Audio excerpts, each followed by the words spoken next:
लात के मारे 20 बार मार खाओ किया। माई बाप कहले कि बिया होखले के बाद हमार लड़की साफ सुथरा बढ़िया काम करी, हाई साफ सुथरा कर दे, पूरा घरवे के नस दे हरामी कहे। ऐसा पतो के बारी दे माचिस आसमान में उड़त चल जा। ऐसा हो बा के आसमान में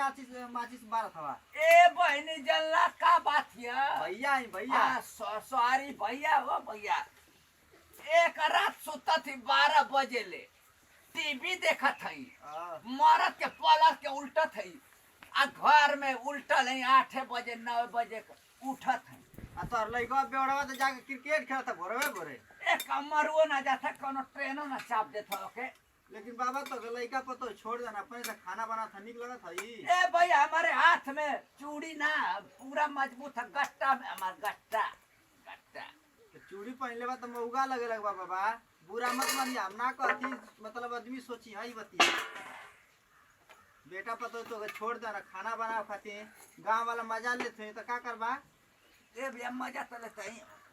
अच्छा तैसे बनवा दे हमके तैसे दे दिया खाना। काहे तोर बाप ऐजे रखल ना होता के हटा सियरवा सारा काट कर फालतू का भात जरवा दे ले लगत है। सुरती मांगी ने तैसे सुरतिया दे दा चल जा। सुरती का तो के गाजा देबो भाई। गाजा दे बा। आई का पीस लेवा हो। हां आई का पीस लेवा। सरसों तो मैं टमाटर के सटल लेवा डाल दी। अरे चला रे तेरी मैया से हट साला भोस कुतवा।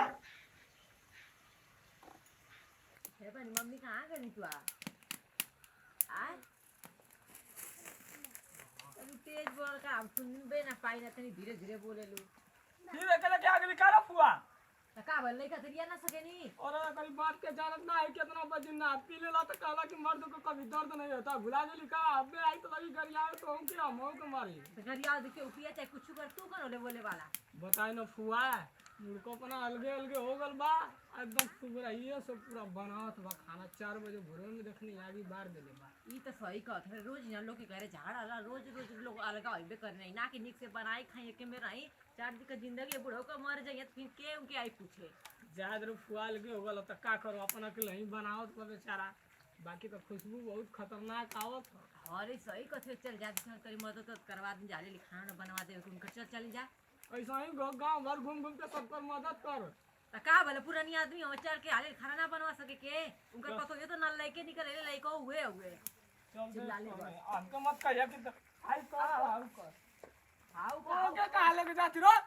का भले संग चल चलेगा अकेले तू और छोड़ के जाई। आई ओ माई बाबूजी बाबूजी जरा खाना बनाओ तनी। बाबूजी हटिया काहे हमारे को बता रहो यही के खाना पकावत थी ना अपने भातरा बदे। बाबूजी हमके पते ना चलल कि इतना बिहान हो गइल बा। हटी बाबूजी हटी हम बना ले। मोबल्ला देखती मोबल्ला सैया 60 गई न राजा में गाना सुनती सैया 8 गई न आके दे के चुम्मा चल गई न दुबई ये कुछ सुनत हुआ जी माई बोलो बटियो 12 बजे रात ले मोबाइल चलाओ तो के याद ना आवत तनको के मेरे घरे के हाँ ससुर बूढ़ पुरानिया में हाँ बाबूजी आदत माई बाप शादी कैला तो कहला कि नहीं हमार लड़की साफ सुथरा 4 बजे भोर में उठ जाए काम कोथरा करे ले काम कोथरा कर रहे कि घर पूरा नस दे। बाबूजी 12 बजे रात में चंडाइल कहन कर चूल बोरनी कहन कर ये पियरी माटी है या ये मुल्तानी मोटी है। बाबूजी माफ कर दी का करी आदत हो गई बा 12 बजे रात ले चलावे के अब धीरे धीरे छोड़ देम। गोईठा मतिन मोटा जात है जना तक कि कोनो साढ़ को घर कहिए एकर माई बाप पैदा कैला त अरे खाना घर भेज देली रो आयो बाबा बाबूजी हटी ना मार तनी दी। हटा बहनी अरे कुड़ा हुए बतावा ओ गलाट है साने के चक्कर में जरा दे बा। ये कि बाबा सब्जी तो बहुत खतरनाक उतर जाओ बहनी उतार था सब्जी बहुत खतरनाक बनाओ बाबा। बाबूजी हटी ना हम सान दे तनी दी। हटा ले तो तोरे कारेजा पर धाई के मरचा 1 किलो पीस देबा भाई ने बाबूजी माफ कर दी जाए दी। बाबूजी जल्दी लिपस्टिक काजल में राव में दादा बुढ़ऊ दा सान दी दा दाओ हटे हट मत हट ढापे ओके देखे का असलियत है रे के हट मारा अरे आज के जानत ना हो कितना बढ़िया पिया करी पी ले तो मारी उड़ा के जाने को मारा था अरे जैसे हट कौन रो पूरा के नाच में चल बाबा बाबा अरे दादा पकड़ एकर बाप आके झागड़ा वाला बेओड़वा भाग रे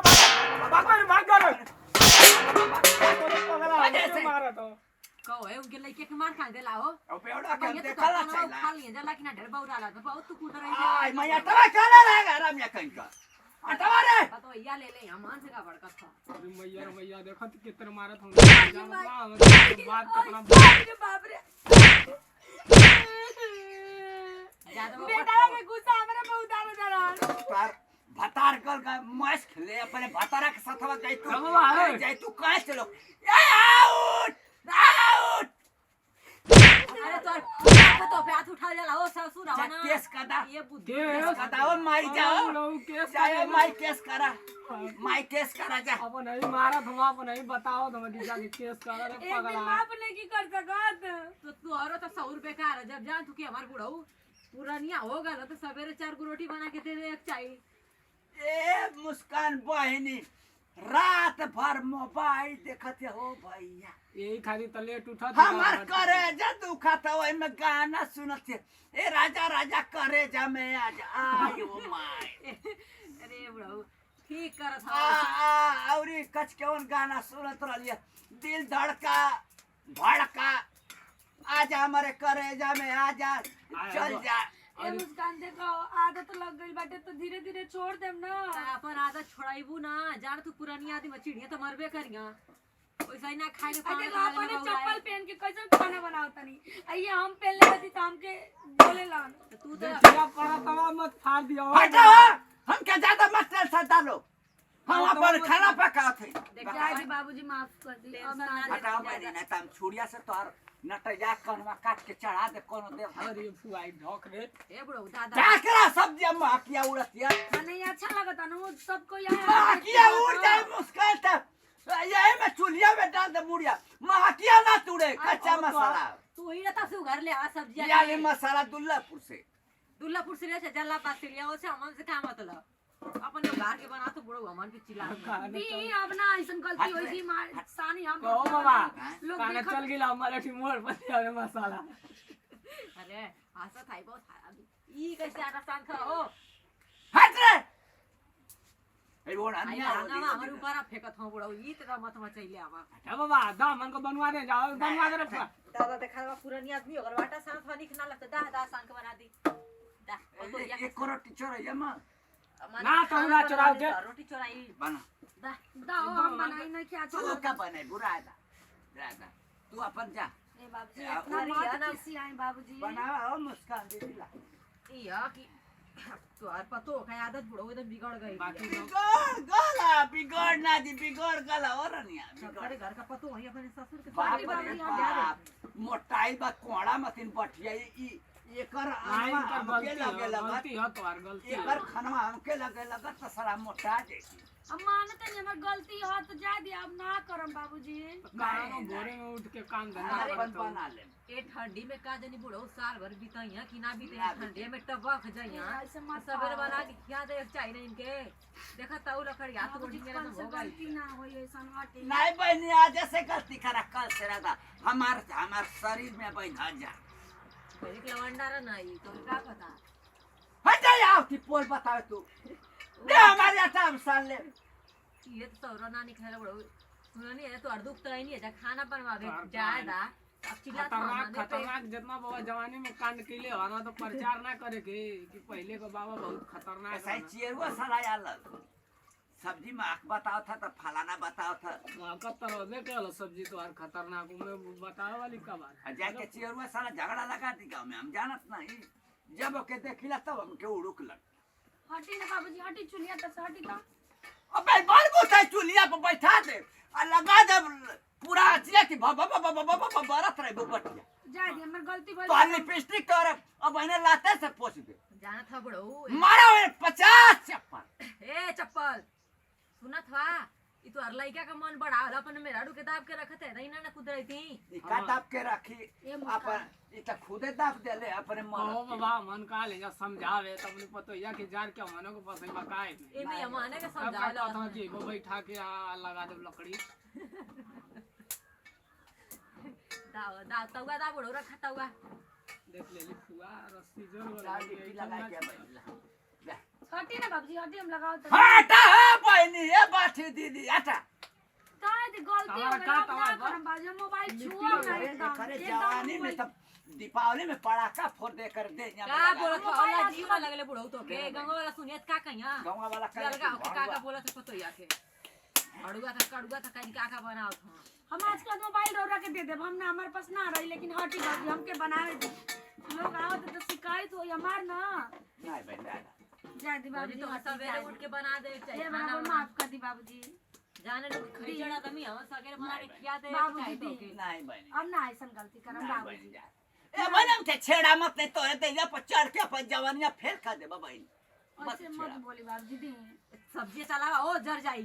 सब्जी चला रहा है झिंगना अचिया कोई लगा काम बैठा रही तई में तो उसकान दो बड़ा बरियार गलती हो गई बा हमारे से अरे तो पतो ये जरा आवरा देले हो अरे अनिया रहू कि किन दहो दहो करे जवा पर चढ़ दहो हटाओ हटा अचिया लगाई बा तब ना सब्जी होई दहो जी अरे कुल्ला उनवा डालत थी में अरे अरे जितना खाना ना बनो तो उतना चिनवा के नटैया ताऊ पड़ा अचिया आए देख ला आए ले नहीं पलटवा जा जाए दी कल को बाबूजी डराइते नहीं डेराय लगी अब उसी झुका हो बड़ो मां झुक रहा है मसाला जर जाए धीरे धीरे बुझाला ये कहां से आ गया तो उनका रास्ता ही नहीं कुल पेटवा झरे लगी कच्ची हो जाई सब्जिया था आ तो उनको भौजी सुबह उठ के तुरंत खाना दाना ना बना के हो का करियो एगो आदत खराब जब लग जाए आदत लोग के खराब घर है। में को तूफानी आदमी आज सवेरे बना के खिया दे चाहिए ना जाना तू एक के बूढ़ पुरानी आदमी है तो सेवा करे के चाहिए तो लगेलू लोग जब बवंडर उठला तो कहीं रुकेला ना बवंडर रहा बड़ो आज देख भी रोट लिटिया दिल मतिन हो गए दिल लिए रोट यही दिलवा के चक्कर में बाबा तो स्टेशन पर कुकुर मतिन पिटा रहा है यही दिलवा के चलते आई ये बड़ो आई को बउआ रे हां बाबूजी मां पिटाइल रही अरे पूछा मत बड़ी मार मतलब रस कपड़ा बड़ा फाड़ फुर के एकर माइक लाइन मारता एकर माइक डरिया पर चुम्मा मांगता आपन नानू के गलती कहेला जीवन अरे बाप इतनी मार मरले रहन सब मार मर जो स्टेशन में बाथरूम ना रहला वही में जाके बंद करके मरले रहल कावर रोटी बना था दीदी हम सही से करी दी हाथ रे अरे बाप रे बाप तू माना दुआ अरे मान जाई बाबूजी दी जाए दी ये बात बुआ माफ कर दी चल इनका झगड़ा ना खत्म भई कहनी ना कि मत इनके चक्कर में पड़ माल बुसिया झुक रहा मुस्कान दीदी मसाला जार चाहिए तब इन कितना सब्जियां होई खाना तो नटैया सुखवा देनी तू हम कहे किया के हाले बनवा देते हमारा ही पे कर करा था चियर पे ठीक रहला रे वहां जे ना खराब काम करलन से बढ़िया रहला तो उनको से हमर शिकायत कहला ही हो खबे बरा जब नहीं घरे नहीं तो मुक्का पर लगी जा ए फुआ चल इनका झगड़ा ना खत्म है चल दी ना दी हम बनाई दी बुसिया झुका था दुआरा पे का था मटकुल कराइला पूरा धुआं सब जा गला या मुस्कान दीदी हटा ये वासिलो या जंगल भैया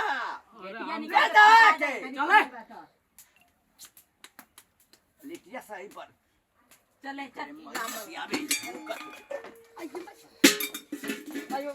भाग फुआ भाग ले बाबूजी लोग बताओ क्या हुआ